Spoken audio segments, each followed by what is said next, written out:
Praise the Lord. இயேசு கிறிஸ்துவின் நாமத்தினாலே யாவருக்கும் ஸ்தோத்திரங்கள்.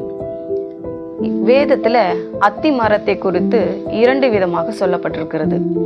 ஒன்று வெட்டி போடும்படி சொல்லுகிறார், இன்னொன்றை சபிக்கிறார். இன்றைக்கு வெட்டி போடப்படுகிற மரம் எதற்காக வெட்ட சொல்லுகிறார், அந்த வெட்டப்படுவதற்கான காரணம் என்ன என்பதை குறித்து தான் இன்றைக்கு நம்ம பார்க்க போறோம். அந்த சபிக்கப்பட்டதை குறித்து நாளை நம்ம பார்ப்போம். பாருங்க, லூக்கா எழுதின சுவிசேஷத்துல 13ஆம் அதிகாரத்துல நீங்க 6 முதல் 9 வசனங்கள் நீங்க படித்து பார்த்தீங்கன்னா உங்களுக்கு தெரியும். அந்த இடத்துல ஒரு ஊமையே கர்த்தராக இயேசு கிறிஸ்துவானவர் சொல்றாரு. ஒரு தோட்டத்துல ஒரு திராட்சை தோட்டத்துல ஒரு அத்தி மரம் இருக்குது. அந்த அத்தி மரம் என்ன பண்றாரு, அவர் சொல்றாரு அந்த தோட்டக்காரங்கிட்ட போய், நான் 3 வருஷமா இந்த மரத்துல கனியை தேடி வரேன், ஆனா அந்த மரம் கனி கொடுக்கவே மாட்டேங்குது.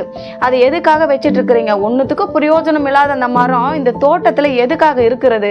அதை வெட்டி போடுங்க. அது நிலத்தையும் ஏன் கெடுக்கணும், மற்ற செடிகளையும் ஏன் கெடுக்கணும்? உண்மை என்ன தெரியுமா, ஒரு தோட்டத்துக்குள்ள ஒரு மரம் இருக்குன்னா அது பெரிய மரம், அதற்கு ஆகாரம், தண்ணீர், உரம் எல்லாமே நிறைய தேவைப்படுகிறது. மற்ற கீழே இருக்கிற செடிகள் கொடிகள் எல்லாம் பார்த்தீங்கன்னா சின்னது, அதுக்கு கொஞ்சம் தான் தேவைப்படுது. இப்போ அதற்கு போடப்படுகிற அந்த தோட்டம், இது ஒரு தோட்டம், தோட்டத்தில் இருக்கிற அத்தனை இதுக்கும் போடப்படுகிற காரியங்கள் எல்லாம் என்ன ஆயிடுதுன்னா இது ஒரு மரமே உறிஞ்சு கொள்ளுகிறது.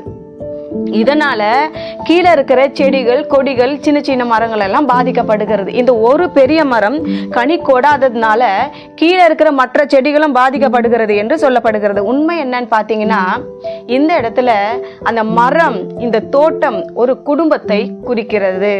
இந்த மரம் ஒரு குடும்ப தலைவனை குறிக்கிறது. கீழே இருக்கிறதான சின்ன செடிகள் எல்லாம் மனைவியை, குடும்பத்தை, பிள்ளைகளை குறிக்கிறது. இந்த அத்தி மரமானது என்ன பண்ணல, கனி கொடுக்கல. அவரும் பார்க்கிறாரு, இந்த தலைவனாகப்பட்டவன் எப்படியா இருக்கிறானா, கனி கொடுக்காதவனாய், உலக பிரகாரமாய் வாழ்கிறவனாய், அவனால தேவனுக்காக பிரியமா வாழ முடியல, உலகத்தை நேசிக்கிறான், செழிப்பா இருக்கிறான். அவன் முழுதா பார்க்கும் பொழுது, அத்திமரம் பார்க்கும் பொழுது பார்க்கறதுக்கு போடுற உரம் எல்லாத்தையும் சாப்பிட்டுட்டு செழிப்பா நல்ல பெருசா வளர்ந்துருக்கிறான். ஆனா அவனால என்ன பண்ண முடியல, கனி கொடுக்க முடியல.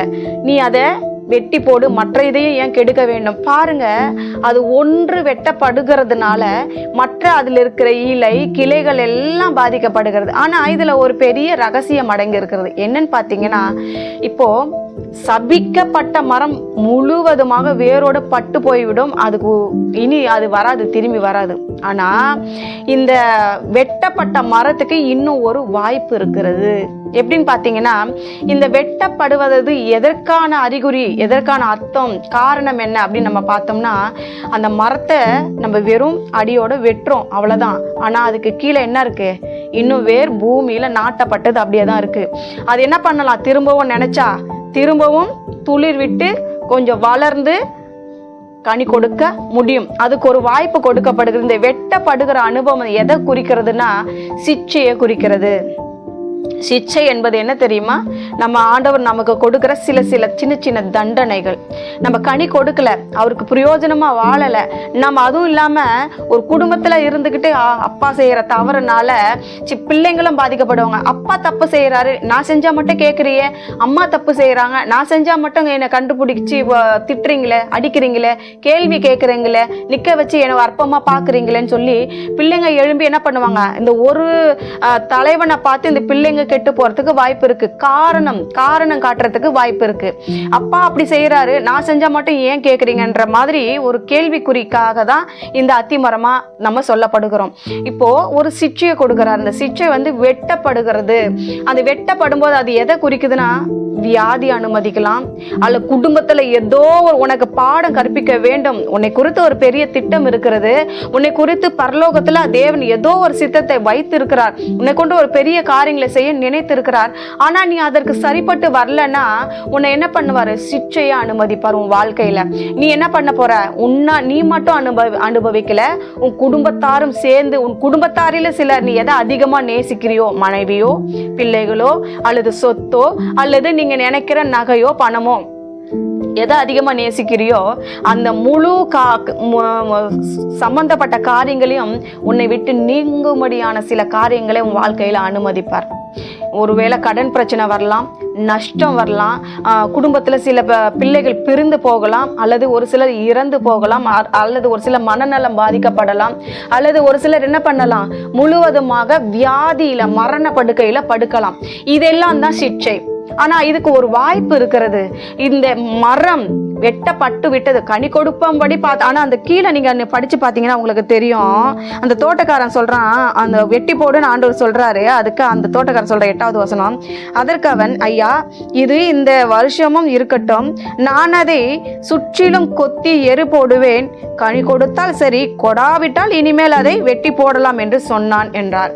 இப்படி நல்லா பாருங்க, இன்னும் 1 வருஷம் இருக்கட்டும் சொல்லி ஒரு வாய்ப்பை கொடுத்துதான் பாப்பாரு. அந்த வாய்ப்பை பெற்றுக்கொண்டு நீங்க கனி கொடுத்தீங்கன்னா உங்களுக்கு நல்லது.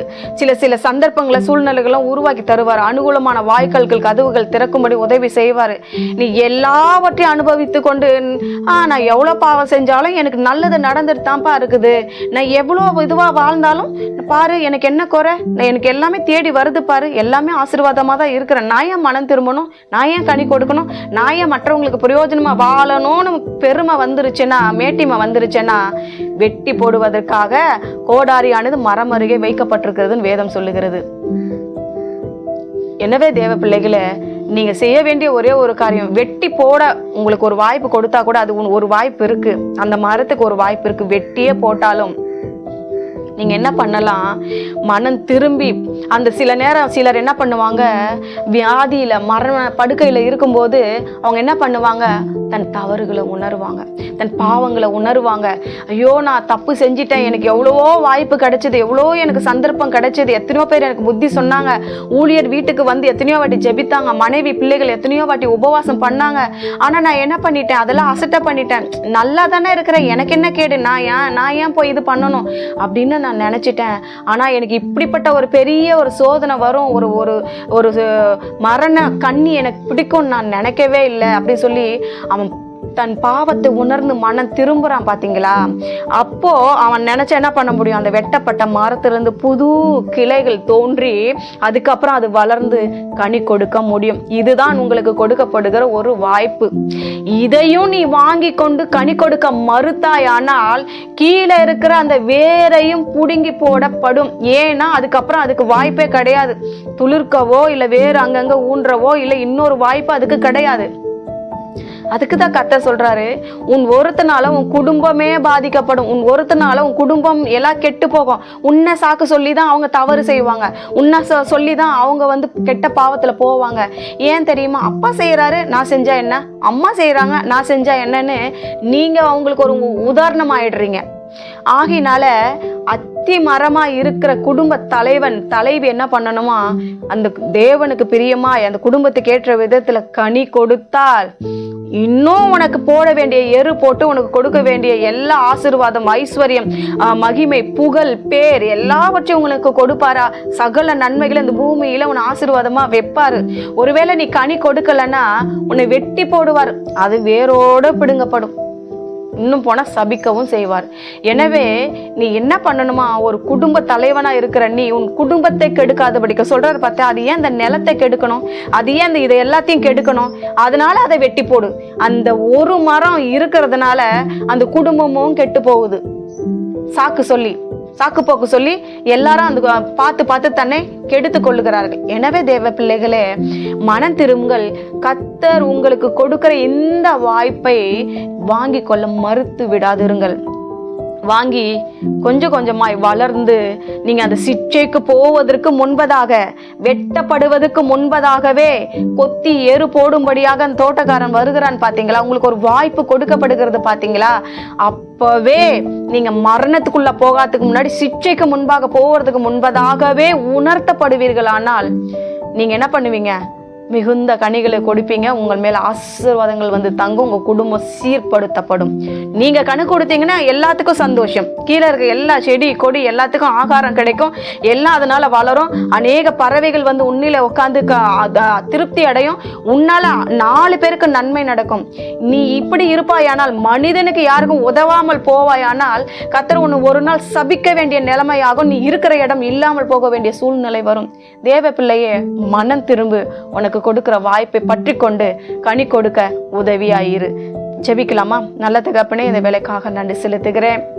எத்தனையோ குடும்ப தலைவர்கள் இன்றைக்கு தகப்பனே ஒரு குடும்பத்தை நினைக்காமல் அஃபேருங்கிற பேர்ல, குடிங்கிற பேர்ல அப்பா பல விதமான தவறான காரியங்கள்ல போய் குடும்பத்தையும் அப்பா எந்த விதத்திலையுமே இல்லாதபடிக்கு முன் உதாரணமா இருக்கிறாங்க.